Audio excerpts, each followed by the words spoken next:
genre.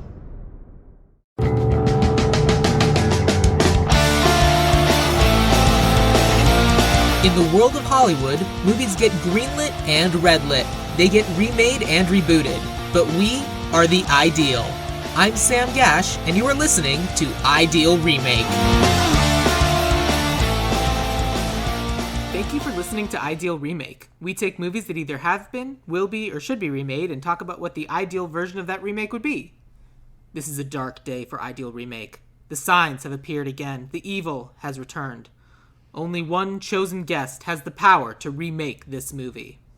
And if you don't get any of those specifics from those two sentences, well, that's Dragonball Evolution for you. So, Norman, is Dragonball Evolution a movie that has been, will be, or should be remade? I think it inevitably will be, but I'm not sure if it should be. I think we'll talk about get another Dragon Ball movie, but I doubt it'll be called Dragon Ball Evolution. No, I don't think so. Well, I think we definitely will get a Dragon Ball movie. That's very clever. Right? Yeah. They'd have to. It's so popular. Yeah. And, like, Dragon Ball Super reinvigorating everybody. It's a thing. Yeah, like Dragon Ball Superhero is like the newest movie that like just came out in Japan. It's English like limited theatrical releases soon.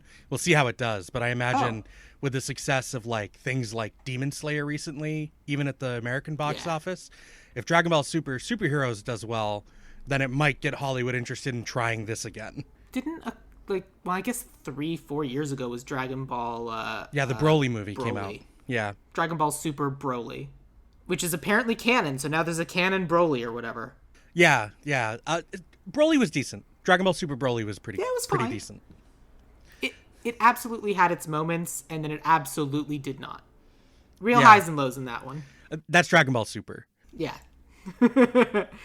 My favorite part of the Broly movie was when Frieza kills Broly's dad and goes, "Oh no, look what those awful Saiyans have done." And it's just like, it's so perfect. Yeah. I love that Frieza is a villain in media that is evil for no reason, for no apology. It's just bad. Yeah. It's just what Frieza likes to be and do. Yeah. I love it. So I gotta ask, had you previously seen the movie Dragon Ball Evolution? Yes. I did not see it in theaters because as soon as I saw the first trailer for this movie, I was like, no, I'm good. I don't need to engage with this. And then sometime later, it was streaming somewhere, and I was like, you know what? I'm finally gonna watch this. It's been like 4 or 5 years. I'll see what this is. And I was like, oh well, that was a thing I spent an hour and a half watching, and then ends with a really ambitious like there's gonna be a sequel thing. Okay. Yeah, they sure believed in themselves. But yeah, I mean, like, you're the anime guy, so when I was like, I had the thought, oh, Dragon Ball Evolution would be fun to remake. It has to be Norman. Like, you're the only one who I feel like I should talk about this with. Oh, I'm honored. But yeah, so, I mean, Dragon Ball Z is like one of those things that I have a real fondness for from my childhood. I just watched it growing up on Fox Kids, like every Saturday. It was like the first thing on in the morning. Oh, yeah. And I remember for a little while when I was growing up, Dragon Ball was on UPN in the morning before I would go to school. Interesting. Yeah, so I saw Dragon Ball as a little kid, maybe before I ever saw Dragon Ball Z, but I'm not 100% sure. But I remember watching Dragon Ball in the morning before school. So I don't remember ever seeing Dragon Ball or Dragon Ball Z on any channel other than Cartoon Network. Interesting. I'm sure it was. I just never watched it. Like, I have a distinct memory of the first time I ever saw any of the Dragon Ball characters on TV. And it was some Gohan episode after Piccolo takes him, after Raditz shows up and Gohan's training in the wilderness, and he falls off a cliff or something and is like running from a dinosaur. And it's the first thing I ever saw of Dragon Ball Z. And then I just like kept coming back to it for 20-something years. Right, yeah, you know. Yeah, that's just like regional like licenses, I think, for like local TV channels. Like it aired on Fox Kids here. It was a Saturday morning thing, and then I'm pretty sure it was on UPN that Dragon Ball was on. And I remember watching it instead of watching Pokemon before I went to school. Nice. Yeah, I just watched whatever Toonami told me to watch. That's what I watched. Yeah, I mean that's how I got exposed to a whole bunch of anime, like Yu Yu Hakusho and Rurouni Kenshin. I watched because of Toonami. Yeah, of course. I mean that's how Toonami worked. For whatever reason, like I watched Rurouni Kenshin, but I never. And Yu Yu Hakusho. For some reason, you said Yu Yu Hakusho, and I was thinking of Fox guy with the sword. fox guy with the sword? Red suit, and there's the girl with the black hair, but that doesn't help. It's the white hair fox guy with the sword. Oh, It's Inuyasha. The whole anime. Thank you. That was Inuyasha. Adult Swim. Yes. Yes. So I didn't watch that one, but Rurouni Kenshin and Yu Yu Hakusho, definitely watch those. Yeah. But yeah, it's fun. So I hadn't watched this movie because I just heard it was bad, and I watched it for the first time this week for this recording, and I can confirm it is bad. Yes. And it's like, I avoided watching like breakdowns and everything just because I kind of wanted to go in, clean slate, see what I thought, see what was happening. And aside from the fact that it's like they'd read the Wikipedia of the show without watching the show. Which is crazy because, like, Akira Toriyama was an executive producer on this. Was he? Yeah. He's in the credits as an executive producer. So is he... But how an involved executive producer was he? That's the question. I have no idea. Because I could very much see him... Yeah, and I'm not so familiar with Akira Toriyama as a person, but I could potentially see him taking the money and being like, cool, have fun. Right. Like, because this was at a time period when, like, GT had already kind of, like, tainted the Dragon Ball brand in the mind of, like, the West. Right, and he was not involved with that, and right? He did some character design work for GT, and someone else wrote it. That's my understanding of GT. That might not be 100% correct, but that's my understanding of at least how it started. I'm willing to believe you. And the Dragon Ball Super, the manga was being written by somebody else for a while. Or it was written by Toriyama first and then someone else took over. I don't remember exactly how that went. But a lot of the Dragon Ball Super manga is written by somebody else. But also the character designs were Toriyama, to my understanding. Interesting. Again, I have no reason to doubt you. Yeah. So, it was at a time when, like, Dragon Ball was kind of in a valley in, like, what it was worth as a property, I imagine. So some studio was like, I mean, kids like Dragon Ball, let's do this. Yeah, absolutely. I have, this is a weirdly distinct memory, but I remember watching Boyhood, that movie, because it was about this kid growing up. And at some point in that movie, he just has Dragon Ball Z sheets or something. And I'm just like, oh my God, that's fun. I do the Leonardo DiCaprio point to the screen. Yeah. Uh-huh. Yeah. And yeah, I don't know if the scriptwriters like, ever saw any Dragon Ball Z. No. Actually, I think they've only seen Dragon Ball Z. That's the impression I get from this movie. They have not seen any Dragon Ball. They had no idea that there was actually a story about young Goku. Right. Like, the movie definitely is Dragon Ball Z, but then it takes a Dragon Ball story. Yes. And so, like, basically, while I was writing this movie, I was like, this is just all of the stereotypical studio notes that you get, and then just no one said no. Like, stereotypical studio note, age everyone up. A stereotypical studio note, we need to know exactly who these people are and exactly where they come from. We need more romance. Hey, what if there were bullies? Well, we wouldn't want this to be too silly. What if it was high school? I don't understand this. Explain it all to me. Add a voiceover at the beginning so I understand what's happening. Despite the fact that literally those words will be said again later in the movie. And it's also like, okay, when I was watching this a few days ago to get ready for this, because I hadn't seen it in like 5-6 years or however long it's been, I wrote like actually like close to 700 words in a Word document while I was watching it about just like, what is this movie doing? Because like the first thing that I think needs to go is the high school, no, go away. I don't want any of that in the movie. Yeah. Even though I think the fight with the bullies at the party is the best choreographed fight in the whole movie. Again, I completely agree with that. But it doesn't need to be this shouldn't way. Be there. Yeah. No. Like, clearly whoever choreographed the fights in this movie has a brain for, like, kung fu movies. Because there's some really good fight choreography in this movie. It's the best thing in the movie is the fight choreography. Yeah, I think that's right. Because even, like, at the beginning when Goku was fighting Gohan, grandfather Gohan, not child Gohan, on like the two clotheslines, and like they're bouncing back and forth and they're jumping around and like they're flipping upside down. Like, I enjoyed that. I thought that was fun. Yeah, it's some good wire work stuff. Like it's fun. Like someone clearly like has seen and cares and wants to reference like all these like Hong Kong or like just China in general, like kung fu movies that were made in like the 80s. That's where a lot of the choreography in this movie seems to come from. Yeah, and despite the fact that Gohan and Master Roshi are studied at the Turtle School, they decide to use a technique from the Crane School. Which is a reference to Dragon Ball. Which is not their school. Yeah. It is, but it's not their school. They don't have... It's fine. Yeah. It's fine. It's not like those two schools are rivals or anything. Yeah, no, okay, so... I have a pitch to keep this movie, like, relatively similar to what it is. Because, like, when I was here last time, Cass and I, like, made a totally different Green Lantern movie. Yeah, and you were right. It was fine. And yeah. I was the one that time who had come in with a really similar pitch. Right. So like this time we've switched. I have a wildly different pitch. Yeah. Sort of. Not 100% different, but like 70 to 80% different. Right. Because I think they adapted straight up the wrong part of Dragon Ball. But if we're going to do Piccolo as the villain in the first Dragon Ball movie, because he has like some name recognition, and in that way it like makes sense for a movie to want to use Piccolo first. I get it. Sure. That's fine. I understand. That's not what I did, but I'm willing to hear you out.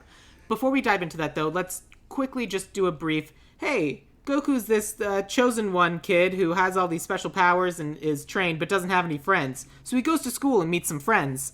And turns out that's it's his birthday. So his grandfather Gohan gives him a Dragon Ball. You know, a MacGuffin. Yeah. And then Piccolo shows up. He escaped from the prison he was stuck in for 2,000 years. How? Doesn't matter. Somehow, Piccolo returned. Indeed. Somehow Piccolo returned. And Piccolo goes there, kills Grandpa Gohan, and then Goku's real sad about it for a couple minutes. And then Bulma shows up and they go on an adventure to find other Dragon Balls so they can make one perfect wish. They don't know what that wish is yet. Whatever. And that's basically the movie. They get the Dragon Balls, Piccolo takes them, they fight. Goku realizes that he's been one of the bad guys all the time, but then doesn't want to be anymore, so it's fine. Kamehameha game. We're done. Oh, yeah. They do a beam struggle, which does not happen in all of Dragon Ball. And then, cool. He just, finds the power within himself to defeat Piccolo, and then the movie's over. Yep. Yay. Yeah. They did it. And they resurrect Master Roshi because he dies in the big fight. Yeah, of course. Why would he resurrect Master Roshi instead of his grandfather? Right? I know. Wow. It sucks that the Dragon Balls on Earth can only resurrect one person at a time. At this point in the timeline, yes. Wow. Or no, not even at this point in the timeline. Because they don't get technically they'd only use them at this point to resurrect one person at a time. And it's not until Piccolo kills Shenron and then Kami brings him back that they start being like, hey, bring back everybody Piccolo killed. Yeah. I think you're right. I think it's after Kami fixes the Dragon Balls that they Kami, can do it again. They can do more people. And then later, when Dende becomes the new Kami, they have the Namekian style balls, I think. I can't remember exactly. Correct. It's been a while since I've seen that. And if you're listening and you have no idea what we're talking about, just God bless you. Yeah. Yeah. We appreciate you being here. I will willingly admit this episode might not be for you. Yeah.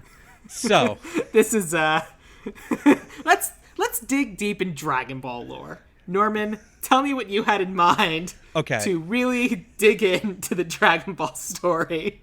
All right. So the first thing is get rid of the high school setting. That's like the first part of my pitch is we don't need that. Totally gone.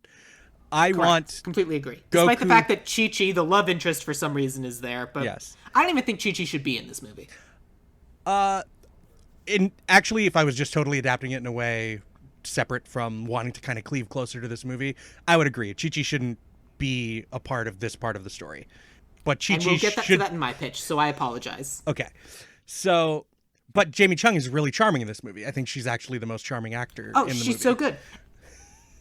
100%. She is doing the best of everybody, despite the fact that they're giving her garbage to work with. And then she gets this awesome fight where, like, she's fighting herself. And that also is a really good fight, despite it being ridiculous. And they're just like, be sexy, but also compelling. And she's like, okay, and then does it. Right.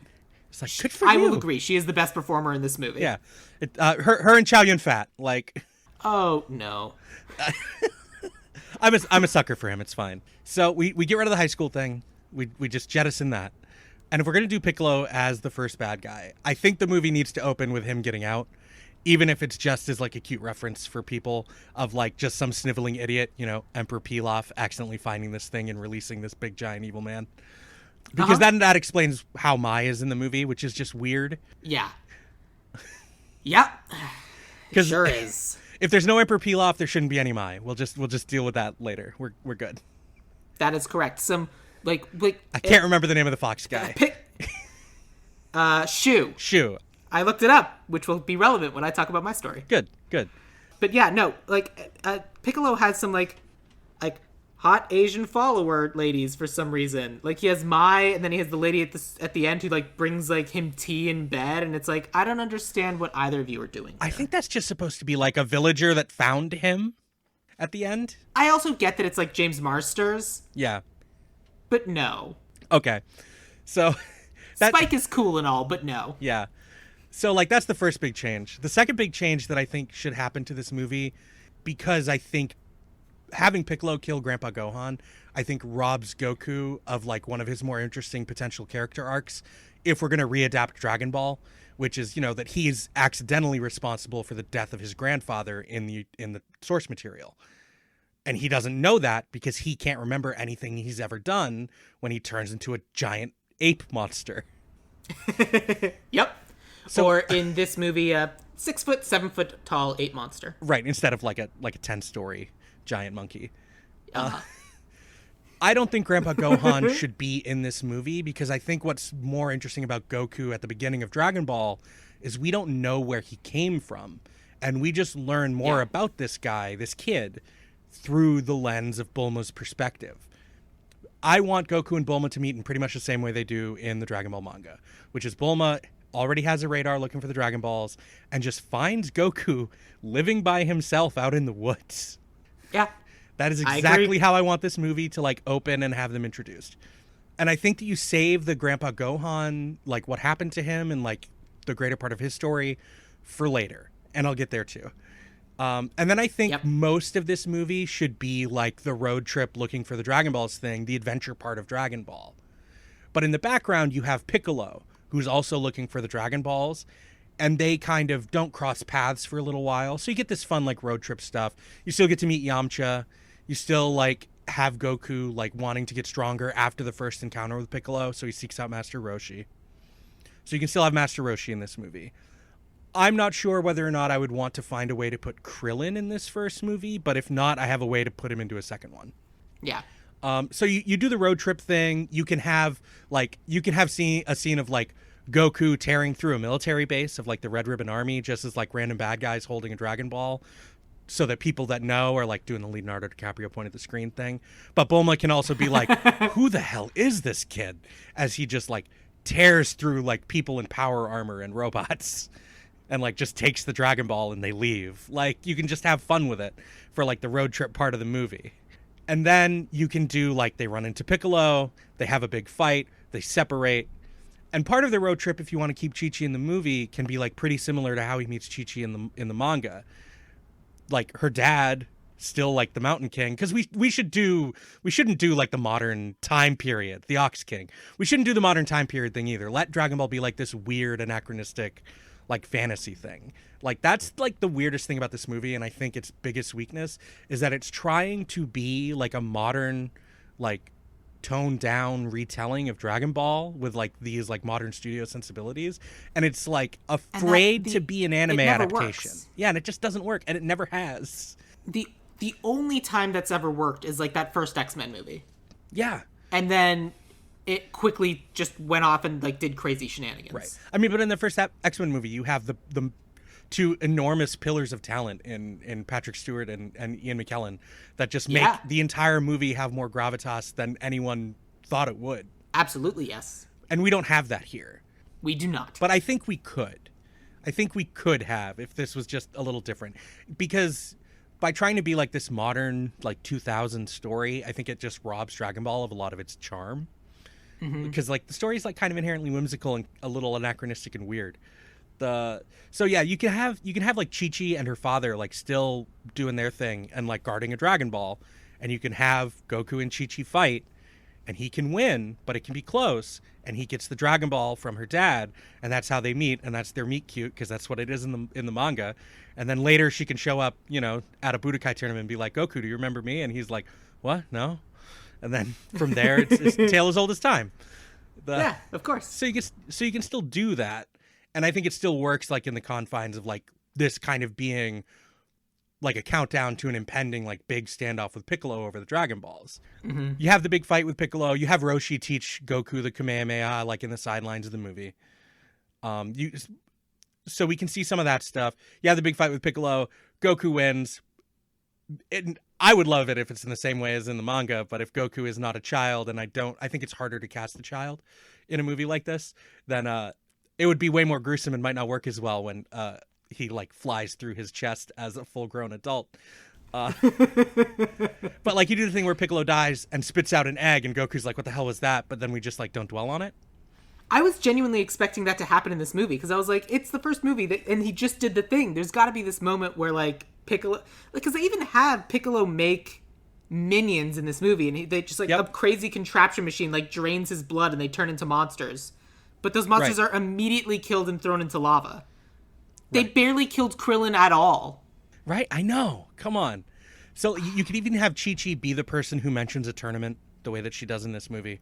But in the case of like actually wanting to adapt the story, it's the Budokai. Like the World Martial Arts Tournament. And then that leads into a second movie where we see Goku training for that tournament, and we can meet Krillin and Tien and Chaozu in a second movie. So they have time to exist and like get a little characterization. And during that second movie, this is like my pitch for like doing like separating out Grandpa Gohan from the first movie. If you do a second movie, you show flashbacks to Gohan's childhood being raised, to Goku's childhood being raised by Grandpa Gohan, and how having like this positive person to help him find his way in the world leads to Goku being a good person, alongside watching the second Piccolo grow up across that movie. And then at the end, you either have the second Piccolo show up to the Budokai, and then the third movie starts with the Budokai versus Piccolo. Or like you go through the whole first Budokai Tenkaichi tournament, and then we get to see like the young Piccolo do something at the end of the movie leading into a third one. Yes. Okay. I follow that. That makes sense. But I think seeing what happened to Grandpa Gohan and seeing how Goku growing up with him versus what the young Piccolo growing up with nothing does to the two of them, like links their characters in a way that Dragon Ball Z did. And it makes us care more about the inevitable turn of young Piccolo. Yeah, that's true. Interesting. Okay, I like that. Cool. So yes, that's ambitious. Yeah. So here's my question for you. My kind of follow-up, and then I'll tell you about my pitch. What is your wish at the end of the first movie? What do they wish for from the Dragon Balls? I mean, because I have always thought it's hilarious. I actually think that Bulma should just make the wish she makes in the manga. For a boyfriend? For a boyfriend. She never makes that wish. Or the wish that she wants to. I think she should. The wish that she wants to. Because I think it's really funny. Because I've had this headcanon forever that at some point she went and found them and made that wish, and that's what causes the Saiyans to show up. That's genuinely hilarious. Yeah. Great. I like it. That's funny. Good. All right, cool. Let me tell you about my idea. My idea has a lot of similar things to yours. Except instead of having Goku start as an adult, I still want Goku to be a child, because I also have an idea for a trilogy, and theoretically I'd like us to be able to see this kid grow up. Yeah. And so I also want Bulma to find Goku as this kid living alone in the woods for the exact same reason. Dragon Ball, Dragon Ball Z, Dragon Ball Super, at the end of the day, is this big, grand, sweeping story that just starts with a woman finding a child in the woods. Right? Like, I think something really important to the story of Dragon Ball that I think is sometimes lost nowadays, especially post-Dragon Ball Z, is that before Krillin, and for a long time, really, like, Bulma is Goku's best friend. Yeah. Like, I don't have Krillin in this movie. in my head, that's a second movie. Both Krillin and Chi-Chi, I have theoretically as we expand the world and Goku starts like training in earnest kind of thing. I can see that, yeah. And then you can do Korin and Yajirobe, and I love Yajirobe. For whatever reason, yeah, I mean, I like Korin and Yajirobe. We'll come back to that. I didn't have anyone for Korin and Yajirobe, but because I also always forget they exist. That's fair. They don't do anything in Dragon Ball Z. They not really. Well, not after the Saiyan arc. Yajirobe does one of the most important things in all of Dragon Ball Z. One time. Correct. Very brief moment. and that was enough. Yep. And then I think he also shows up for the Android arc. And then that's it. Oh, yeah. He brings sensu beans. Anyway, doesn't matter. Yeah. So basically, he's a delivery boy. What I think we need is, I think Goku needs to be our avatar of the audience. If Bulma's there as like, you have a Dragon Ball. I'm sorry I shot you in the head, but you have a Dragon Ball. Right. I'm collecting them all. See, I have one too. And he's like, oh, well, this was my grandfather's. And she's like, well, and I cannot let you have it. And she's like, well, then that means you better come with me. And he's like, what? I can't leave. My grandfather's here. And then like they go and it turns out it's a grave and it's very sad. And she's like, well, what did your grandfather want for you? To live a good life. Good life says go on an adventure with the pretty lady. And he's like, all right, you're right. And he brings his grandfather's things, including a box that says, in case of emergency, open box. What's in the box? I don't know. There's never been an emergency. Right. And so they go on an adventure. They travel all over the world instead of within a few miles. Yeah.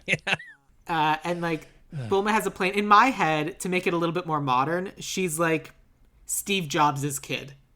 Like she's got drones and apps and phones and things. And like Dragon Ball Z is all about like Capsule Corp and like these small things, but it just didn't really work in the movie. No. But like we have cool, impressive technology, and all you have to have is have her have technology compared to Goku's like forest logic. Right. Yeah. He just brute forces everything, and she's like, "No, why would I put myself in danger? I have robots." Exactly. And so they go, and the first Dragon Ball they find is just like a cool adventure, jumping in the woods. Goku does cool, impressive things, and she's like, and like her technology fails, but his forest logic works, and it's like they're kind of meeting each other's strengths and they have fun. The next Dragon Ball is going to be Yamcha. And Yamcha is going to try and rob them badly. And it's going to fail. Goku's going to try and beat him up, but Bulma says, I got this one, you got the last one. And Bulma just like technologies and knocks him down. He's like, wait. Clearly, you guys know what you're doing. Can I please come with you? I'm all alone out here. I mean, I have Puar, but Puar's a dick. Puar and... Right, because Oolong's not with Yamcha. They meet Oolong somewhere else. Yeah, Oolong is just, like, terrorizing a village or something. Like, making people believe that he's this big, crazy monster. And then I didn't cast Oolong because Oolong sucks. Yeah, Oolong does suck. But I did cast Puar because I thought it was funny. Yeah. And it's a little bit of the technology in this, like, because Puar has, like, shape-shifting things. And that, I don't know if I want that to be in there. But for the most part, just talking cat. Sell toys to the kids. Exactly. Shape-shifting, it's not really ever relevant. For our purposes, talking cat, and they continue on their adventure. They now have 4 balls. Then we start and so that's kind of the end of our Act 1. And we realize that these 4 balls and these 4 people are being tracked by the true villains, Emperor Pilaf, Mai, and Shu. Good, yeah. And they have 2 balls. And they're going to be here because Emperor Pilaf deserves to be emperor and king of the world. And that's what they're collecting the Dragon Balls for. Doesn't matter where they got there to. Doesn't matter how anyone knows how this would work. All we know is that Emperor Pilaf now knows that these 4 have them. Right, and they have some way to hide there, too, from Bulma's radar. Yes. And Shu and Mai want to go after them right now. It's like, they're just kids. They can take them down. And Emperor Pilaf says, no, they somehow managed to get 4, and we've never been able to get one from the last one from Master Roshi. Let's see if they can, then we'll rob them. Nice. So what happens is Goku, Bulma, Yamcha, and Puar go to meet Master Roshi, and Master Roshi is like, well, I have a Dragon Ball, but you would have to take it from me. And Yamcha's like, I got this. And he goes to fight Master Roshi, and Master Roshi just like Yamcha's him. Sorry. Yeah. Just ends him. Lying in a crater. Yeah. Just as one does. I genuinely would have Master Roshi punch the ground and then hit Yamcha into it. And then there's just a moment of him lying in the crater. Because I think it would be funny. I agree. And then it's like, oh my god, this guy's unbeatable. And then Goku's like, well, I'll take a try. And then Bulma tries to shoot at him, but Master Roshi dodges it all. And then Goku stands up and starts fighting, and then Master Roshi all of a sudden who the heck is this kid? And has to try and fight back. And that fight finally ends by Master Roshi Kamehamehaing Goku. And Goku's like, what did you just do? And it's like, oh, it's an energy blast. You build the energy inside, and then you release it. And Goku's like, oh, like this? And immediately does it, yeah. Yeah, which is what happens in the cartoon, but it's because he's child prodigy, super smart, can get good and clever and figure things out, and it's like, oh, hey kid, who trained you? Oh, my grandfather Gohan. Oh my god, no way. Well, if you're Gohan's kid, you deserve to have this Dragon Ball. It's like, we have 5. Oh my god, we did it. And it's like, all right, kids, good luck, but be careful because there's going to be a lot of dangerous people out there who try to get your Dragon Balls. Right. And so that's kind of the first half of Act 2. And then second half of Act 2 is they're going on the way and they're trying to figure out why the Dragon Radar isn't picking up the last 2. And they're trying to see if they can boost the signal, and nothing's working. And so they're about to give up. And then suddenly, ping, it turns on. Oh my gosh, there's 2 Dragon Balls together. I don't know why they didn't show up on the radar before, but they're showing up now. They might disappear. We have to go get them. And so they go and they run and they go as fast as they can, and it's obviously a trap. Emperor Pilaf, Mai, and Shu capture them. At which point, Bulma will turn to Yamcha and go, that's how good bandits do this. Yeah, perfect. And so that's the end of Act 2. The Dragon Balls are stolen.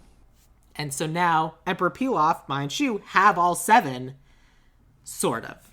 Because Goku had kept stealing his back from Bulma's bag because it's grandfather's ball, and so somehow they actually only have 6. Goku still has his, so they go to make their wish over the bag, and it doesn't work because they only have 6. Meanwhile, throughout Act 1 and 2, Goku's had a very, very strict bedtime because his grandfather Gohan literally beat into him. You're a child. You have a bedtime. You go to sleep, and so Goku's always gone to sleep, no matter what else is going on, no matter how far they have left to go, no matter if the thing's just 5 minutes away. Goku has a bedtime. He has to do the thing. Right. Sun goes down, so do I. Yep, exactly. But now, all of a sudden, they have this Act 3. They have to get the last 6 Dragon Balls. Maybe they've captured someone, maybe not. I don't know. But they're basically saying, you better come bring us the last Dragon Ball or something bad's going to happen. And so they have to go show up. And at the end of the day, they make this trade at midnight or whenever the moon rises, and they make this trade and they give the last Dragon Ball, Gohan's Dragon Ball, in order to save whoever Emperor Mai and Shu captured. And they give it over and they think everything is lost, but it's night, and Goku's like, wow, what's that big thing up in the sky? That's the moon. Haven't you ever seen the moon before? Oh yeah, boom boom boom boom. And Bulma thinks back and remembers seeing this massive footprint that the little house was built in that Goku used to live in.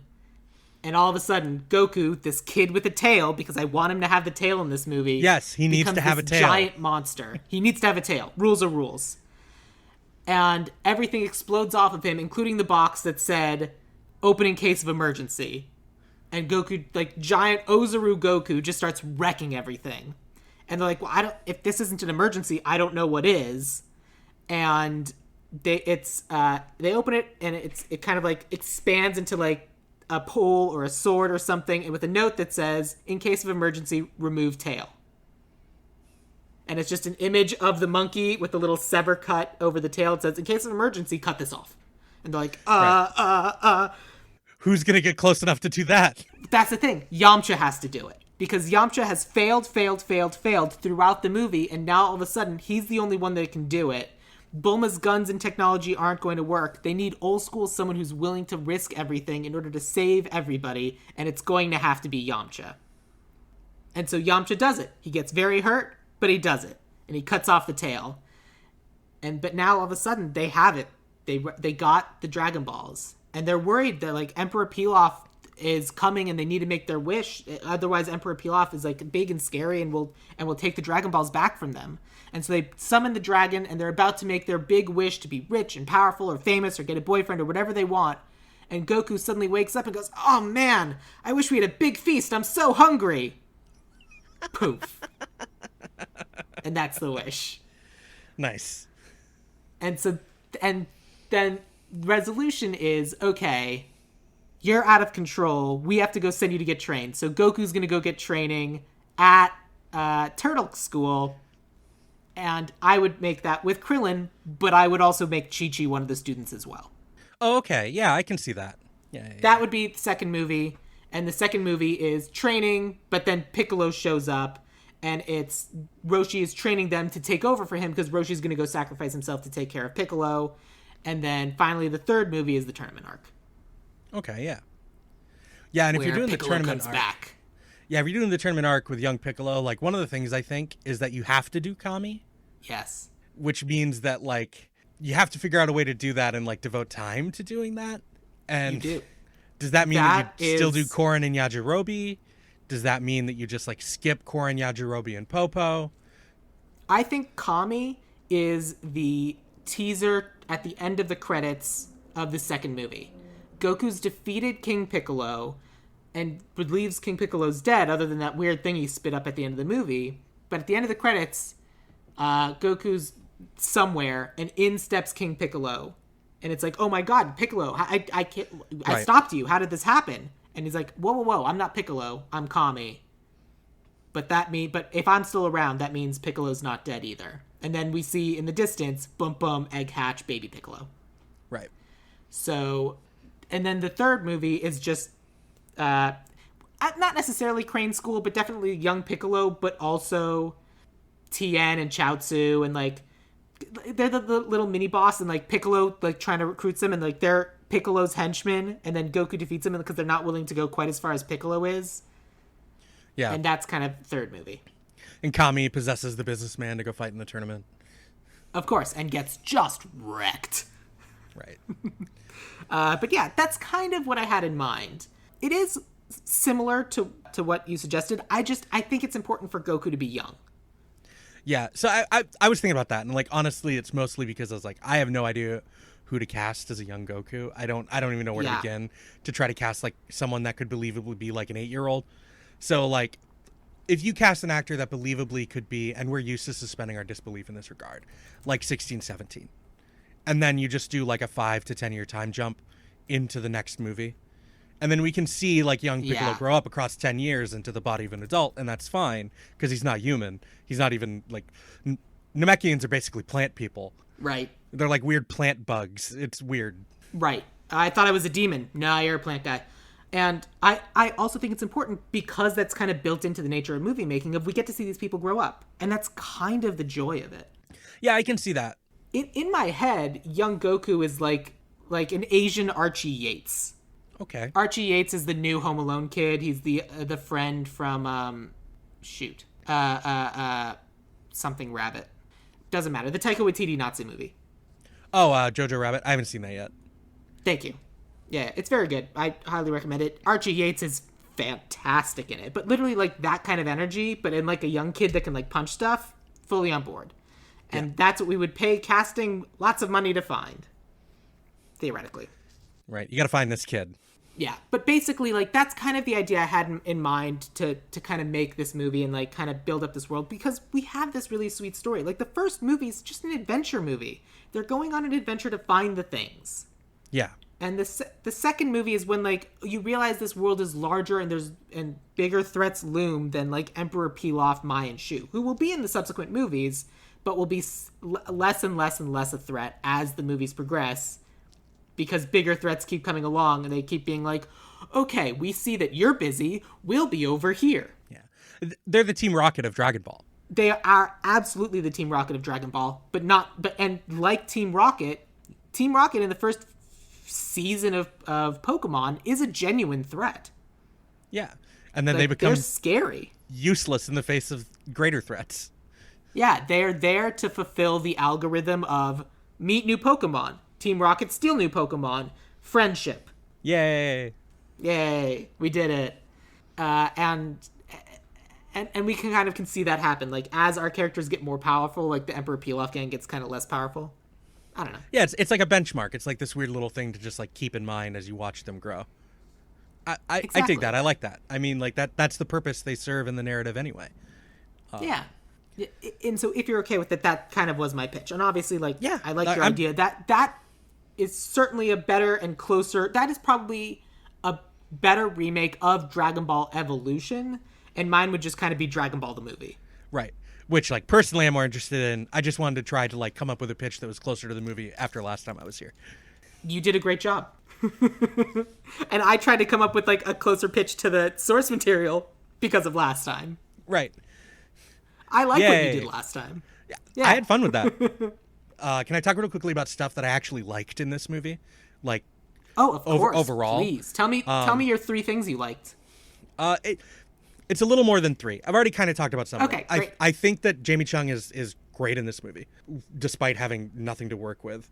The fight choreography is great. I think the 3 best scenes in the movie are when Bulma and Goku get, mistaken for thieves by Master Roshi in his house. The little fight scene there is really fun. I think that Chi-Chi and Goku in the courtyard when he's like doing the energy training is a really strong scene. But I think the best scene in this movie is actually Bulma and Yamcha wandering around Toisan talking. Because I think those 2 actors actually had a lot of really good chemistry. But it doesn't feel like the moment and the conversation doesn't feel like earned at all in the movie. Because they haven't had anything to do. I agree with that.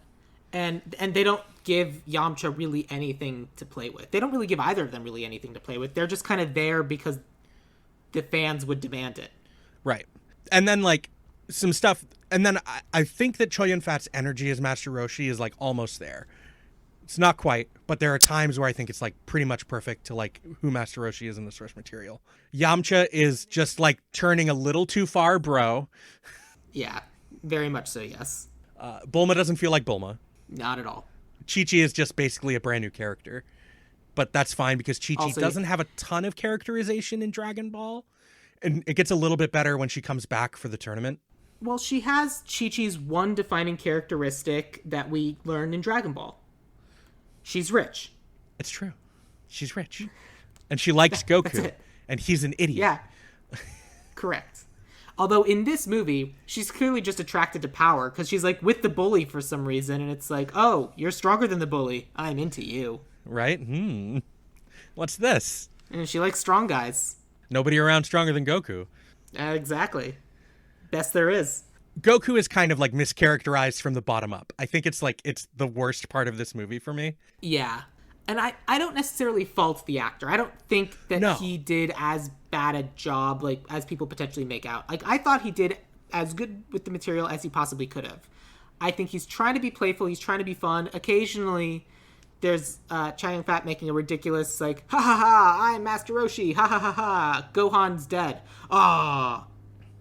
Yeah. It's not great. But I don't think that's their fault. I think that's the directing's fault.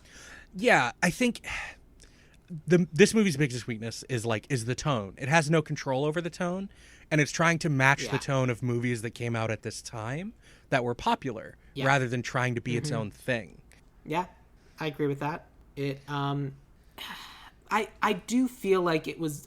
I genuinely, when I made my list of studio notes, I very much felt like it's the sort of thing that feels like it got studio noted to death. Because there's a lot of little things in here where you're like, oh, this person was paying attention. Like, there's the moment where they pick up Master Roshi and they jump on the bike and there's no room for Goku on the bike. So Master Roshi loads him down with all his stuff and makes Goku run. Which is something that happens in Dragon Ball. Right. And that's not something you think, oh, of course, that's everyone's favorite moment. It's clearly a moment of someone who has watched it before. Right.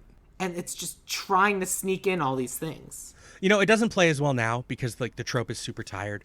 And, like, in the modern environment that, like, Roshi is kind of a pervy old man. But I think people have forgotten... I think people have forgotten that when Roshi was written, that was like a brand new trope and is a direct subversion of the idea of the wise sage. The point of Roshi is to be a subversion, to be like, you expect him to be like this perfect, like, person without flaw. And he's just this horribly flawed kind of a jerk, which, like, was not a thing that was done prior to Roshi. Interesting. I was unaware of that. Yeah. So like the whole point of Roshi is to be exactly the opposite of what he's expected to be when you hear about him. Cool. Okay. I do like that. Well, then let's just make Roshi kleptomaniac. Right? Like I think you can still like what they did in this movie, I think is all that needs to be done to like to give a nod to like where Roshi came from and who Roshi was. Yeah.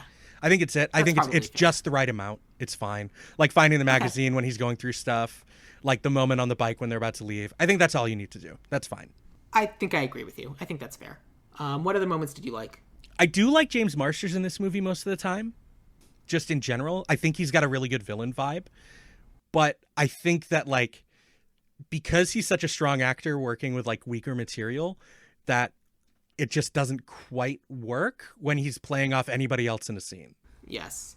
I also think that what we're missing from James Marsters and the reason you cast him is for that wicked smile. And he's just wearing so much prosthetics that he can't. Like, It felt like he couldn't move. And what we want is for, like, the evil Piccolo grin of, like, I am about to fuck you up. Right. Exactly. And if we're going to have Piccolo in this movie and he needs a sidekick, don't do Mai. Just do Tambourine. No. Yeah. Tambourine, cymbal, whoever. Right. But if you do Tambourine, I think you have to do Krillin. Yeah. Yeah. That's why it's like, it's such a long-running show and there's so much. That's why I'm like, just do the one story. Yeah. Go on an adventure, have the thing, defeat some evil, have fun with your friends.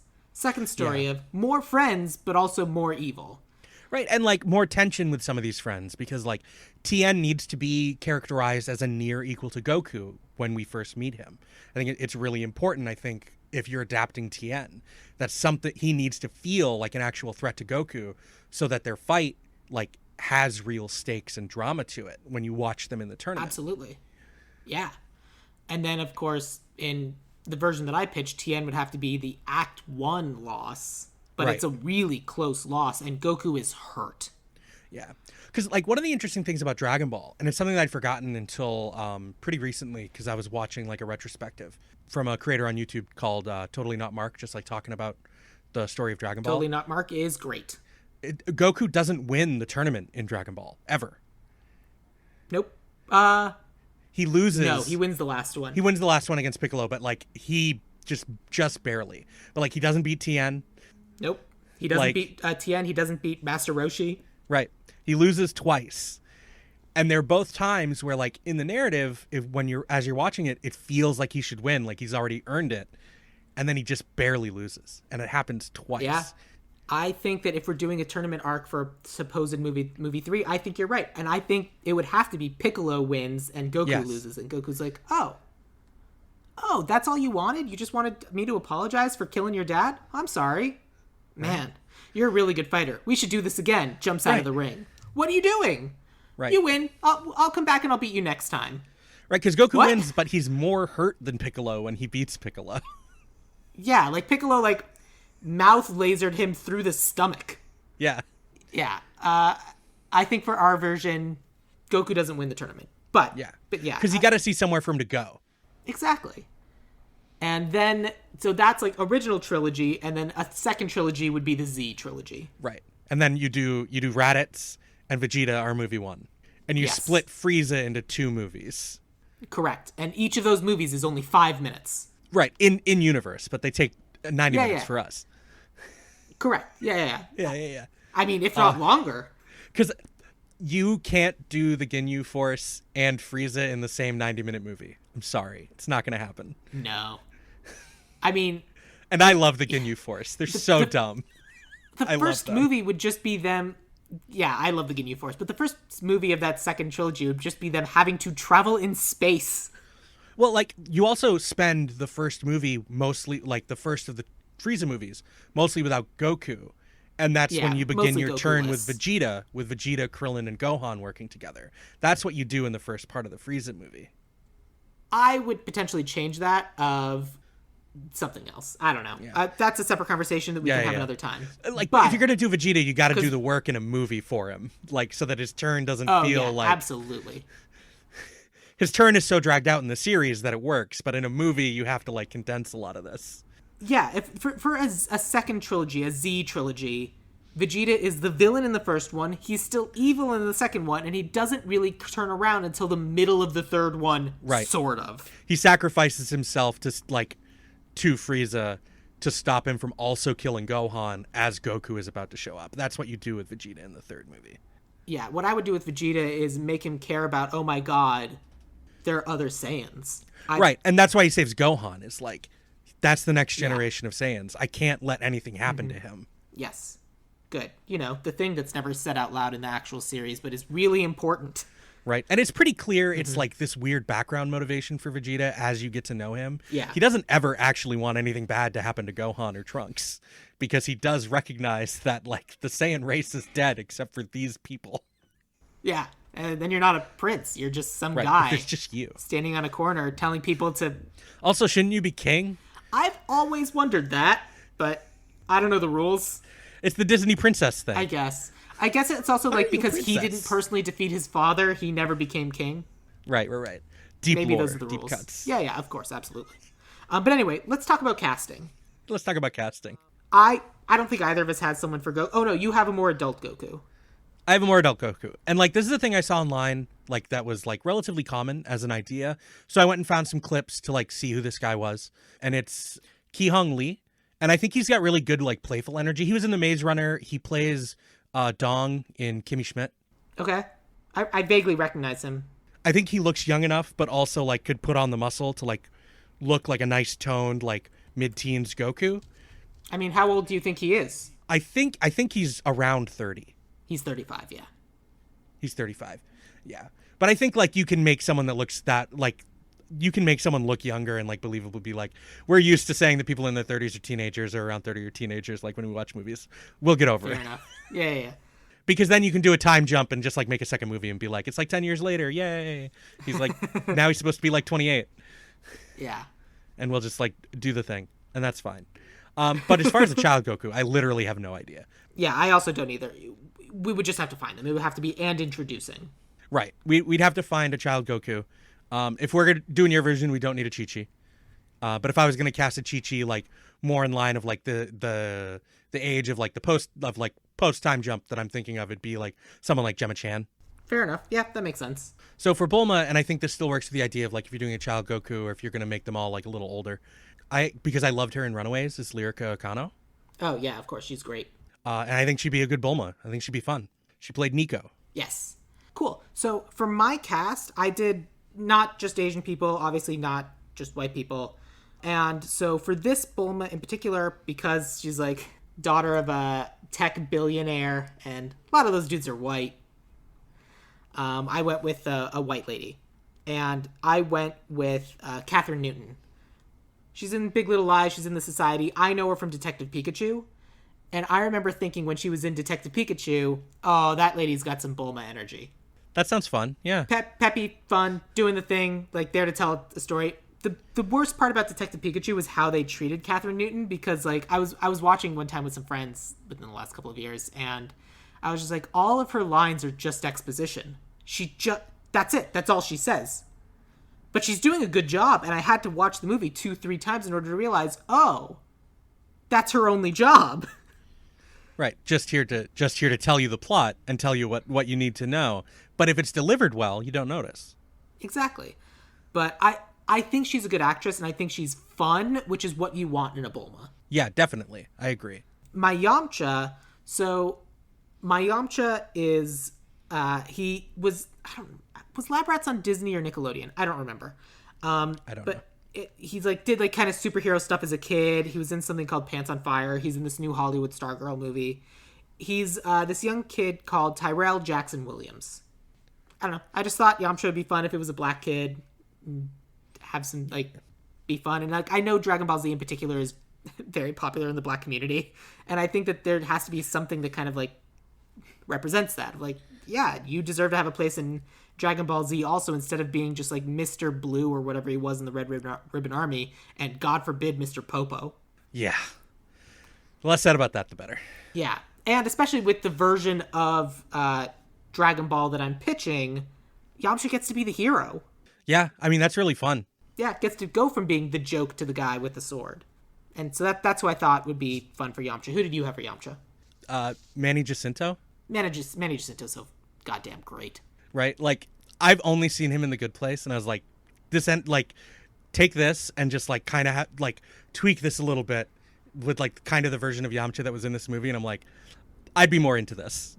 Yeah, fair. He's super likable. It's just really funny. Just instantly charming. And instantly charming in a way where it's like, if it turns out he was there to rob you, you wouldn't know until he was already gone. But then, like, they turn around on him, and it's like, my bad. But then if the actor's really charming, the audience can forgive it quicker, too. Absolutely, yes. So then I had Poir, who So for both Poir and I also cast Turtle, I was looking for voice actors. And I went for Poir. I went with the woman who, in the English dub, is the voice of Naruto. Because I thought it was funny. And what's her name? I can't remember her name right now. I'll tell you her name in a moment. And in this brief moment of kismet, she's also on Lab Rats, so she's already friends with the person who I cast as Yamcha. And I was like, oh my god, This works so well. Her name is Mail Flanagan. Mail Flanagan, okay. M-A-I-L-E. You know, I like the Naruto dub voice. Yeah, and you can believe it. That's right. Just over and over, just that line. But that, because Poir gives us this extra character, someone else to talk, some source of comedic relief, and it lets you know that this isn't just our world. It's a weird world. Weird stuff happens, like a talking cat. Right. Yeah, a talking cat. A little bit of super science stuff with Bulma. Yeah, of course. But yeah, who did you have for Master Roshi? So, I was of two minds of Master Roshi as far as like what I wanted to do with him. Because in the source material, his alias that he fights at the tournament with is Jackie Chun. Yeah. And I've thought for like a really long time that Jackie Chan would have been fun to be a live action Master Roshi. Honestly, that is true. And then it's just like a little joke, like a little wink at the audience when like he does the Jackie Chun thing at a tournament. Like that's just really funny to me. That's really good. So like Jackie Chan was like the first person that came into my mind, but if you wanted to like cast someone that was a little younger but still like has a lot of like fun, charming energy, Benedict Wong was someone that came to mind immediately to me to play Master Roshi, and I think that would be like really good and fun. Yeah, it's true. Because he's really good at like being both likable and sarcastic. Yeah, if I hadn't cast Benedict Wong in literally the last movie that I did, I would have been fully on board. But I think he's going to be. I think he's going to be coming up all season. Benedict Wong is the best. He's really good. Yeah. I think that the strength of casting someone like Jackie Chan in the role of Master Roshi is you get to put like this older actor that was in all of these like a bunch of these kung fu movies that clearly influenced Dragon Ball. Yeah. So like he gets to kind of come full circle a little bit with his career. Mm-hmm. I agree with that. I cast Hiroyuki Sanada, who was in Mortal Kombat. I think he was Scorpion in Mortal Kombat. He's in John Wick Chapter 4. He's in Westworld. He's also very good. He's also very good. He's also like that big background of like kung fu action movies. But I think Jackie Chan. I mean, how old is Jackie Chan? Because he's older than you think, but younger than you think. Yeah. So it's like if we're planning on making these movies for 15, 20 years. I think he's in his 70s. He might even be older than that. Actually, I don't remember. Jackie Chan is 68. 68. So he's almost 70. He's getting close. It's getting close, and obviously he's been beaten all to hell. I think Jackie Chan is the right choice. Yeah, I just think he is. And then you didn't cast Turtle, but I did. Right. And I mean, I just wanted someone who would be fun and would be a good turtle, and so I went with Phil LaMarr. Okay, yeah, 100%. I get that. Yeah. I mean, his voice is all over all superhero things forever. He's also Hermes in Futurama. He's in Pulp Fiction. He's great. I love Phil LaMarr. And I think he'd be a good turtle. Yeah, I agree. Samurai Jack. I love Samurai Jack. It's so good. And then you have a Piccolo, but I do not. Yeah. Who is your Piccolo? So with Piccolo, I'm not sure who I would want to cast as a younger Piccolo because I think you do a different actor. I agree. I don't think you do the same actor like in a prosthesis for an older Piccolo. And I think for older Piccolo, you again cast like one of these big stars from a lot of kung fu movies that like influenced Dragon Ball. And the person that first came to mind to me was Jet Li. He might be a little too old, but that was like the first person that came to mind to me. That's fair. But you could also do Hiroyuki Sanada for Piccolo because he's very good at looking menacing. That is also true. Yeah, he's 59. He's not even that old. Oh, honestly, I thought he was older than that. You know what? He might be a better Master Roshi. He could be a fun. He would be a fun Master Roshi too. Yeah, that's true. Interesting. I just think it's just fun. To me, I think, like, as someone that's like been a fan of these kung fu movies for so long, for Dragon Ball Z for so long, like seeing someone like in the mentor role in the movie that is one of those actors from those movies, like, feels right to me. Yeah, absolutely. I'm gonna switch it. I'm gonna say Hiroyuki Sanada is Piccolo, and then Jet Li is Master Roshi. Works for me. I'm not 100% sure who you would cast for like a young, like Piccolo Jr. when he's like adult, ready to fight. That's future producers' problems. That's a future producer's problem. Yeah. One of the people in my brain was Ludi Lin, who is what is his name? Liu Kang in Mortal Kombat. Oh, nice. Yeah. Yeah, he's great. Yeah. Yeah, that's fun. I like it. Cool. So then I have Emperor Pilaf, Mai, and Shu. What other actory roles do you have, if any? So because I was like, I don't really want Grandpa Gohan in this movie, I didn't Agreed. cast a Grandpa Gohan. And I was like, well, if I have Piccolo and I want him to have a sidekick, I'd want it to be Tambourine. And I was like, I think Dave Bautista would be a fun Tambourine. Okay. He just needs to be like a big menacing henchman that can do like the evil laugh and like lord it over you, which is what Bautista did as a heel in the WWE for years. Oh, you know who it should actually be? So this week in particular, I got really into watching this show called Ghosts. And I've been watching the American version, and it's just like this fun CBS comedy, and there is an actor playing a big Viking ghost guy, and his name is Devin Chandler Long, and he is a large man who is very funny, but also very menacing. I think that might be what you're looking for in terms of like a tambourine or a cymbal or whatever. No, cymbal was the pterodactyl one, right? No, that was flute? I think that was flute. Okay, it doesn't matter. Anyway. Tambourine is the only one I can picture immediately by name. Yeah, of course. But anyway. I wonder why. Yeah. Weird. Oh, yeah. Yeah, this guy looks perfect. Right? Yeah. Wow, that guy is He's also ripped. Very funny. Yeah. He's playing someone named Thor. He has to be. Yeah. Thorinson or whatever. So I'll kind of run through who I had for my Emperor Pilaf, my Mai, and my Shu. Mm-hmm. And so my Emperor Pilaf, I want like someone who can be menacing, but it just can also be like a silly white guy. I also went a little bit older because I wasn't sure how we'd be doing this. So I went with Will Forte. You know, from Last Man on Earth, MacGruber, A Futile and Stupid Gesture. He was on SNL. Oh, yep, I know who this is. Yeah, I thought he'd be a fun Emperor Pilaf. Just like can run around, do jokes, but also be like scary and steal stuff. And like can be progressively more silly as we continue to film these things. Right, yeah. My Mai is someone who, weirdly enough, is more known for her voiceover work. And I've definitely cast her on this before, like in this podcast before. But I first saw her like live action acting in like a short that she was in a short that was at a festival that I had a short in. But she's the lead in Centaur World. She's in Into the Spider-Verse, and that's Kimiko Glenn. Oh, yeah. Okay. And she's great. For sure. And then Shu is a sentient ninja dog. And that's hard to typecast for because there aren't that many people playing sentient ninja dogs these days. It's a dying art. And so I wanted someone who had been in Sonic the Hedgehog, The 100, Dirk Gently's Holistic Detective Agency, and I cast an actor named Lee Majdoub, and that's spelled Majdoub. If you've seen Sonic, he is the henchman to Jim Carrey. Oh, yes. I haven't seen Sonic 2 yet, but I've seen the first one. He plays the same character. Yeah. And he can be like sycophantic but competent. Right. For as long as he needs to be, and then he's sycophantic and incompetent when he needs to be. And then he and fails, yeah. Yeah. And so that's why, and then he's like done other stuff too, I guess. But like most importantly, that's why I cast him, because I think like he kind of fulfills that role. He fills the role of a good Shu. Yeah, that makes sense to me. That works. And like Emperor Pilaf needs to be someone that's kind of megalomaniacal, so he's already played off that in a movie. Exactly. I just thought he's fun, and I think he does a good job. And then that brings me to writer and director. So I had separate writer, separate director. And neither of them are... no, that's not true. My writer is of Asian descent. My director is not. I couldn't even like really think about who I would really want to like write or direct this movie. It was like one of the things in my head is like, I wonder what this would look like directed by someone like Taika Waititi, because Dragon Ball is inherently like both funny and serious. There's a lot of physical comedy.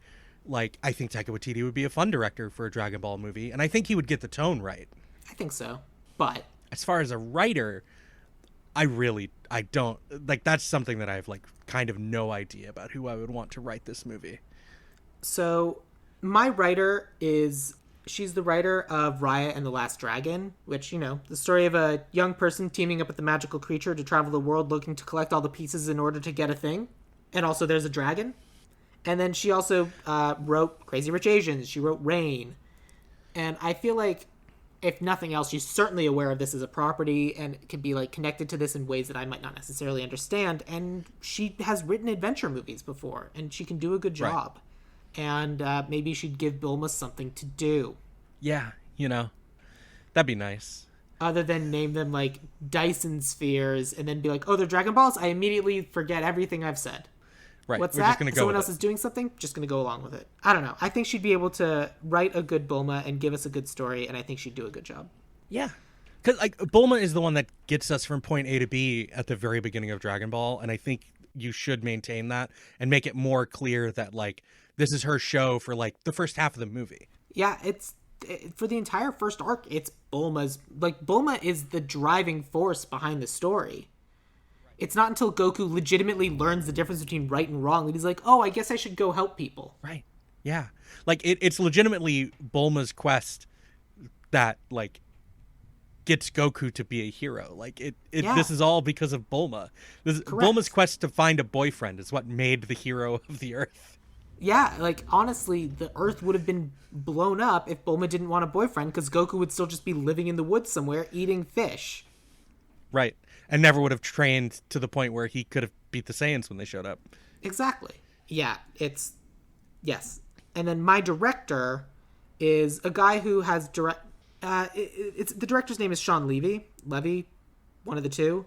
He's directed episodes of Stranger Things. He did Night at the Museum. He also was like the Adam Project Free Guy director. He can kind of balance between like going back and forth between like serious and comedy. And he's obviously worked with kids because he's directed episodes of Stranger Things. Right. Yeah, and that's important if you're going to do the Kid Goku thing. Like, you got a director that's going to be like patient and work with a kid. Like, yeah, you have to be good with kids. Yeah, you have to be. You've got limited time. You got to be able to get everything out of them that you can. But yeah, I don't know how to do a rundown of casting in order for this, just because we have such separate movies. I mean, fair. I think we mostly should go with like the young Goku idea. Like, it's truer to the source material. I think it would make more fans of the property happy. I just wanted to try to like give a pitch for adapting like with the older crowd. Yeah.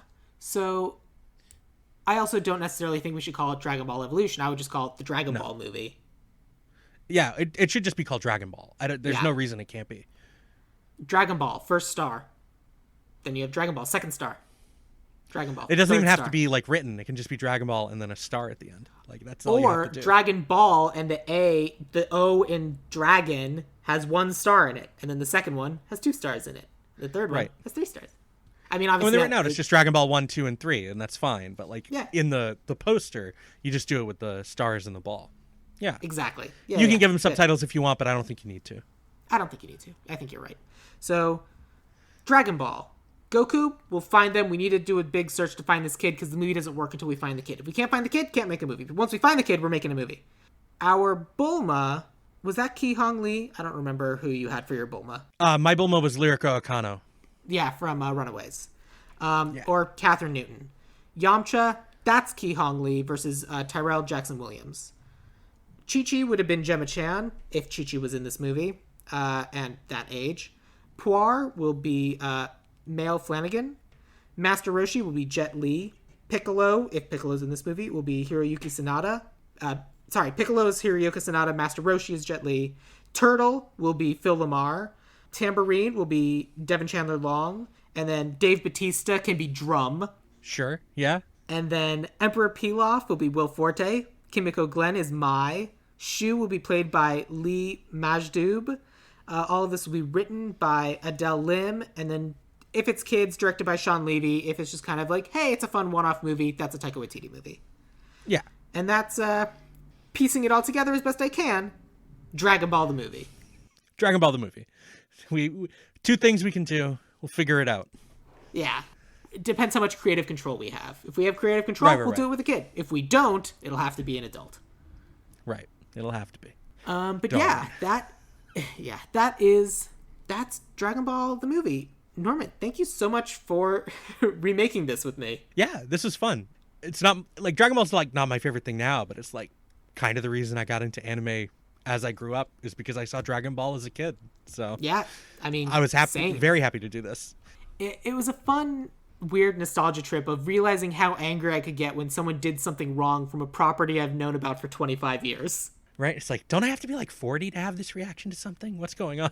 No, apparently not. I just have to get really angry when Master Roshi does a Kamehameha to like wake Goku up, and I'm like, that's not what it's for. Also, they don't do the right motion, and I hate it. They don't, and they just shout and shoot wind out of their hands, and they don't commit because they're scared and nervous about being silly. But you can't be scared and nervous about being silly. It's a silly story. Right? You're adapting an anime. Do it. It's an anime written by Akira Toriyama, who writes comedy anime until he got famous for doing tournament storylines and was like, oh, I guess people like that. I can do drama now. He made Dr. Grump. Dr. Slump. Slump, excuse me. Dr. Slump. Before this, poo on a stick. Dr. Slump predates Dragon Ball, and then he just wanted to write a fun comedy adventure story about a kid with a monkey tail full of references to Chinese mythology and universal monsters. And then he wound up writing one tournament arc because Shonen Jump was like, hey, fighting manga is popular. Can you write more fighting stuff? And he's like, sure, I'll try my hand at it. And he did it, and it was like the biggest thing in the world for a little while.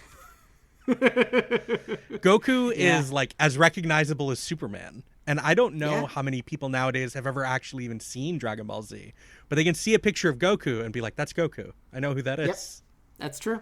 But yeah, so tell the peoples about what you got going on. And I assume if they made it to this far in the episode, they care about anime. I assume so. And if you care about anime and haven't joined the Dueling Genre Patreon, myself and Cass have we finished a little while ago, Hayao Miyazaki's entire feature film collection. Everything he directed is a feature film, plus 2 movies that he wrote. And we talked about those on the Patreon for Miyazaki Mayhem, off and on in a Dueling Genre versus slot. And that was a lot of fun. I learned a whole lot about Hayao Miyazaki's life and his directorial style and like his process or lack thereof at times to make some of the greatest anime movies ever made. Some of the greatest animated features ever made. And I got to be a guest for the Spirited Away episode, and I remember having a lot of fun. It was really fun. I had fun recording every episode of that. Yeah, it was super fun to listen to. I listened to every episode. I was like, yeah, fun times. I sometimes disagree with you, but the important thing is we're enjoying it. I mean, that's fair. That's what makes it a fun discussion, right? Yeah, it's very much the like, it's a fun listen specifically because you're like, I want to be having this conversation with them. I want to be involved. And those are some of those best podcasts you listen to are the ones where you're like, I wish I was there having this conversation with them because it's so good. Yeah, so that was a lot of fun. As far as a mainline podcast show, nothing at the moment, although it's inevitable that Cass and I will return. Just generic end of credits. Cass and Norman will return. Ellipses. Right. Do you have social media things you want to plug? I am basically a ghost on social media, so not really. Fair enough. If you want to follow me on social media, I'm occasionally not a ghost, and that is at Sam Gasch, SamGasch on Twitter, or you can follow the podcast, Ideal Remake, on Twitter or Instagram. Join us on Facebook, or more importantly, if you look in the show notes of this very episode, you can see the link to join the Dueling Genre Discord, and that's where you can yell at both Norman and I about the horrible mistakes we made while remaking this movie. Or about anime in general. I'll talk about anime with anyone. That is true. And then one of the other things I try to do for this is promote other Dueling Genre shows. And this week I want to talk about Disney Animation Minute Essentials. When it is happening, that is Kestra Dorowski and Andrew Dorowski talking about Disney animated movies 1 minute at a time. They've done Little Mermaid. They've done Snow White. Apparently they've done Mad Max. All the things. And they talk about these movies. They go in depth. If you like Disney movies, check it out. Yeah, so that is our remake of Dragon Ball Evolution. So we will end with this. Norman, What is your favorite quote from Dragon Ball Evolution? Or Dragon Ball. I'll let you off easy. What would be my favorite episode? Okay, so I have an answer for Dragon Ball as a property in general, because every time I think about it, it's like the funniest thing in the world to me. Is in the English dub of Dragon Ball Z, when Frieza is fighting Krillin. For some reason, they decided to have the dub script be him shouting "Yippee-ki-yay, ride him cowboy" while he has Krillin impaled on a horn, and it's the funniest damn thing in the world. I mean, that's pretty great. Who would choose to do that? I don't know. It's ridiculous. Oh, poor Krillin.